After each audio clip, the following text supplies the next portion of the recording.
Hello everyone, आज हम बात करेंगे लेज़र के बारे में। लेज़र हमारा एक इलेक्ट्रोथेरेपी का टॉपिक है। लेज़र एक मोडेलिटी है, ठीक है, जिसमें से हमारी रेड कलर की एक लाइट निकलती है जो हीटिंग वाला इफ़ेक्ट देती है, प्लस पेन रिलीफ वगैरह के लिए यूज़ करी जाती है, जिसकी फुल फॉर्म है light amplification by stimulated emission of radiation. ठीक है, एक इस तरीके की रेडिएशन देगी जो हीटिंग वाला इफ़ेक्ट भी देगी प्लस पेन रिलीफ का भी। ठीक है, तो इसके बारे में हम आज डीप में पढ़ेंगे। इलेक्ट्रोथेरेपी का एक टॉपिक है ये लेज़र, एक मोडेलिटी होती है इलेक्ट्रोथेरेपी में। तो laser stands for light amplification by stimulated emission of radiation. It's a non invasive treatment using focused light to stimulate healing in soft tissues. ये एक नॉन इन्वेसिव ट्रीटमेंट है। समझ आ गया होगा आपको कि मतलब कुछ भी इंसर्ट नहीं किया है बॉडी के अंदर, ऊपर से ही सिर्फ एक लाइट के थ्रू ट्रीटमेंट चल रहा है। ठीक है, सॉफ्ट टिश्यूज़ को स्टिमुलेट करने के लिए, हील करने के लिए। In physiotherapy low level laser therapy LLLT is used, also called as cold laser, as it does not produce heat. मतलब ये हीटिंग इफेक्ट नहीं देती है, मतलब ये गर्म सिकाई वाला कोई हीटिंग इफेक्ट नहीं दे रही है। ये कोल्ड लेज़र है, आपको फील भी नहीं होगा कि हीटिंग हो रही है, बट एक लेज़र थेरेपी जा रही है, मतलब एक रेडिएशन जा रही है बॉडी के अंदर। ठीक है, टाइप्स ऑफ लेज़र्स यूज्ड। दो तरीके के लेज़र्स यूज़ करे जाते हैं। Helium neon laser. Helium neon laser उसकी वेवलेंथ होती है 632.8 नैनोमीटर।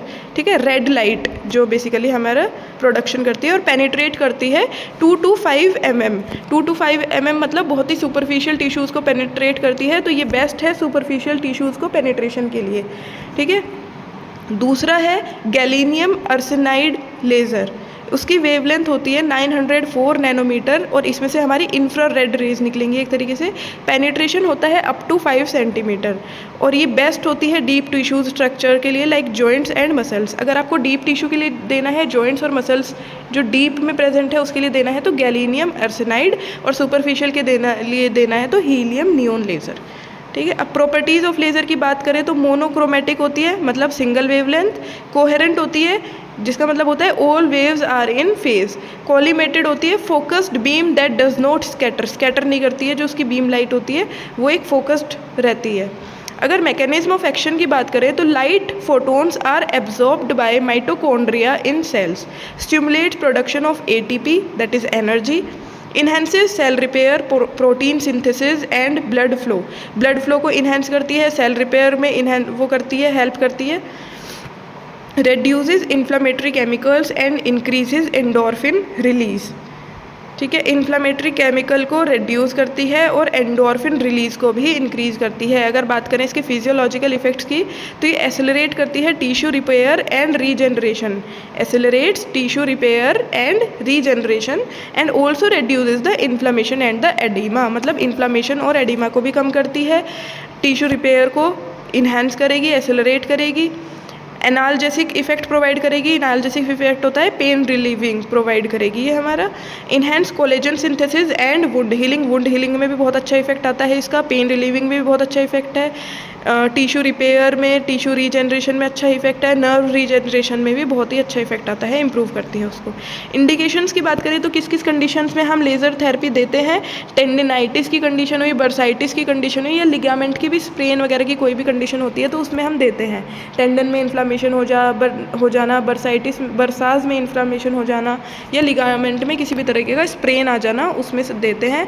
ऑस्टियोआर्थराइटिस और र्यूमेटॉइड आर्थराइटिस में भी देते हैं। बोन की इन्फ्लामेशन एक तरीके से, ठीक है, जॉइंट्स के इन्फ्लामेशन, मसल स्ट्रेन्स और ट्रिगर पॉइंट्स पे भी लेज़र थेरेपी दी जाती है। Post operative healing and scar tissue management में भी, chronic pain conditions like fibromyalgia, wound healing and diabetic ulcers पे भी लेज़र थेरेपी दी जाती है। अब बात करें कहाँ पर हम लेज़र थेरेपी नहीं देते हैं कॉन्ट्राइंडिकेशन की, तो कैंसरस लीजन या ट्यूमर पर नहीं देते हैं, आइज़ के ऊपर नहीं देते, ओवर द रेटिनल, मतलब ओवर द आइज़ नहीं देंगे। क्यों नहीं देंगे? रेटिनल डैमेज का रिस्क बहुत ज़्यादा है। लेज़र थेरेपी देते हुए गोगल्स पहनना भी बहुत इंपॉर्टेंट होता है, क्योंकि उसकी रेडिएशन बहुत आइज़ के लिए हार्मफुल होती हैं, तो आइज़ पर तो देने का कोई मतलब ही नहीं बनता। प्रेगनेंसी के टाइम पर भी नहीं देते, specially in the abdomen area. Over thyroid और एंडोक्राइन ग्लैंड्स पे भी नहीं देंगे, एक्टिव हेमरेज और ब्लीडिंग डिसऑर्डर्स पर नहीं देते, फोटो सेंसिटिव कंडीशन और मेडिकेशंस में भी नहीं देते। प्रिकॉशंस की बात करें, क्या सावधानियां रखनी चाहिए? Use protective goggles for both patient and therapist. अभी बताया कि इसकी जो रेडिएशन होती है बहुत हार्मफुल होती है आइज़ के लिए, तो गोगल्स पेशेंट को भी पहनना चाहिए और थेरेपिस्ट को भी। Avoid direct beam exposure to eyes. Direct beam का जो एक्सपोजर है आंखों पे उसको अवॉइड करना है, डायरेक्टली उसकी रेडिएशन आपकी आंखों पे नहीं पड़नी चाहिए। Follow proper dosage. Proper dosage follow करना है, जो कि हमारा जूल्स पर सेंटीमीटर स्क्वायर में मेजर किया जाता है for condition and area. Clean skin and probe before treatment. Move the probe slowly over the treatment area to avoid overdose. अलग अलग तरह के लेज़र आते हैं, किसी में हमें मूव करना होता है प्रोब को, और कुछ आता है जो हम एक जगह रख के छोड़ भी देते हैं, ठीक है, तो वो डिपेंड करता है हमारा लेज़र किस टाइप का मशीन है। डोसेज पैरामीटर क्या होगा? पावर आउटपुट टिपिकली 10 मिलीवॉट से लेके 500 मिलीवॉट तक। वेवलेंथ होगी 600 से लेके 1000 नैनोमीटर रेंज रहेगी। एनर्जी डेंसिटी या डोज कह सकते हैं, वो जूल्स में मेजर की जाती है।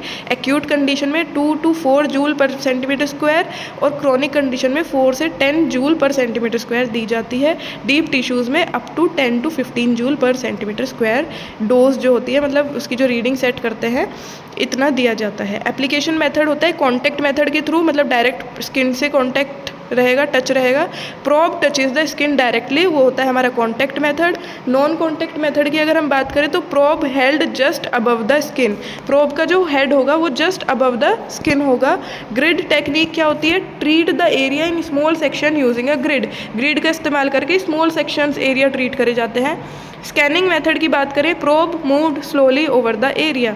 एडवांटेजेस की बारे में बात करते हैं, पेनलेस होता है, नॉन इन्वेसिव होता है, कोई भी साइड इफ़ेक्ट नहीं है अगर इसका सही से इस्तेमाल किया जाए तो। Suitable for both chronic and acute conditions. Safe for repeated use. Repeated use के लिए बिल्कुल सेफ़ है, कोई इसका ऐसा साइड इफ़ेक्ट नहीं है, ठीक है। क्रोनिक और एक्यूट दोनों कंडीशन में आप यूज़ कर सकते हैं, और पेनलेस होता है, नॉन इन्वेसिव होता है, ये तो सबको पता ही होगा। सो ये था हमारा लेज़र के लिए थोड़ा सा ओवरव्यू, ठीक है। Thank you class. किसी का कोई डाउट हो तो कमेंट सेक्शन में पूछ सकते हो।